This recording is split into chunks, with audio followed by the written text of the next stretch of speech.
என் மதுரை வீரனுக்கு என்னுடைய மாமனுக்கு தேக்குமர தேகமடி அம்மா அம்மா.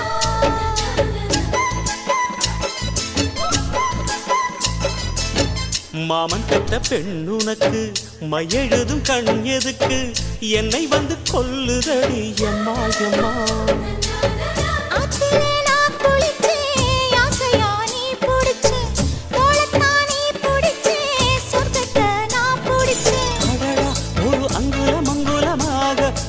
ஆசையில் முத்தங்கள் போட அதை என்னென்ன சொல்லுவேன் எப்படி சொல்லுவேன் நானே.